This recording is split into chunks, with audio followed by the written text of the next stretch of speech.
अथ श्री दुर्गा सप्तशती तीसरा अध्याय प्रारंभ। मार्कंडेय ऋषि कहते हैं, दैत्यों की सेना को इस प्रकार तहस नहस होते देख महादैत्य सेनापति चक्षुर क्रोध में भरकर अंबिका देवी से युद्ध करने के लिए आगे बढ़ा। वह असुर रणभूमि में देवी के ऊपर इस प्रकार बाणों की वर्षा करने लगा जैसे बादल मेरुगिरी के शिखर पर पानी की धार बरसा रहा हो। तब देवी ने अपने बाणों से उसके बाण समूहों को अनायास ही काटकर उसके घोड़ों और सारथी को भी मार डाला। साथ ही उसके धनुष तथा अत्यंत ऊंची ध्वजा को भी तत्काल काट गिराया। धनुष कट जाने पर उसके अंगों को अपने बाणों से बींध डाला। धनुष, रथ, घोड़े और सारथी के नष्ट हो जाने पर वह असुर ढाल और तलवार लेकर देवी की ओर दौड़ा। उसने तीखी धार वाली तलवार से सिंह के मस्तक पर चोट करके देवी की भी बाईं भुजा में बड़े वेग से प्रहार किया। राजन, देवी की बाह पर पहुंचते ही वह तलवार टूट गई।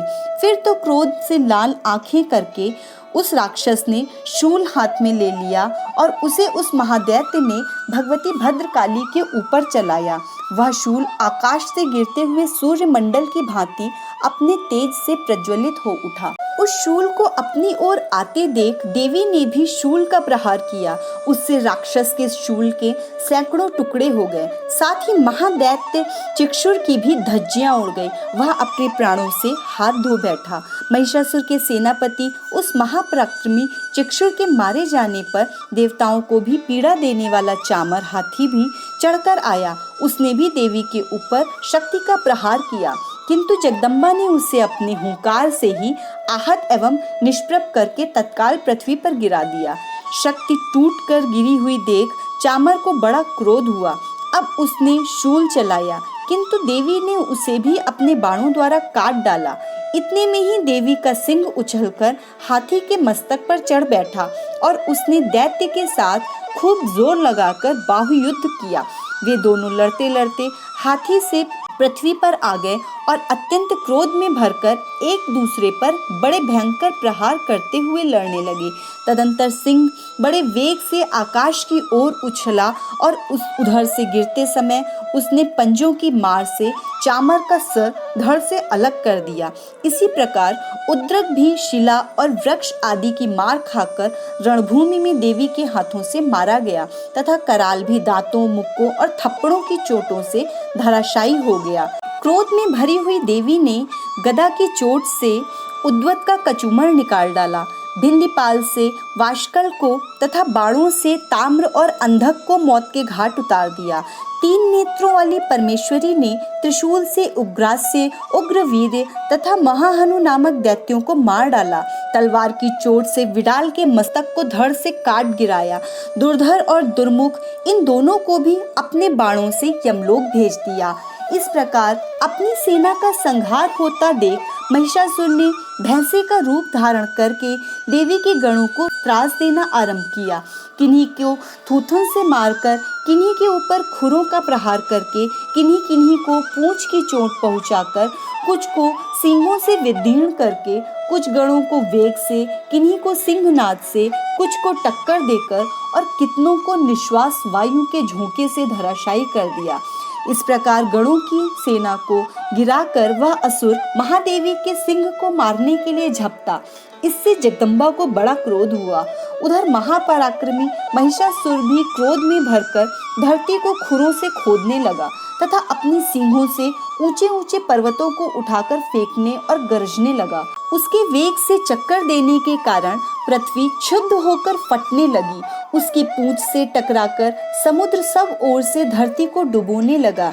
हिलते हुए सींगों के आघात से विदीर्ण होकर बादलों के टुकड़े टुकड़े हो गए। उसके श्वास की प्रचंड वायु से उड़ते हुए सैकड़ों पर्वत आकाश से गिरने लगे। इस प्रकार क्रोध में भरे हुए उस महादैत्य को अपनी ओर आते देख चंडिका ने उसका वध करने के लिए महान क्रोध किया।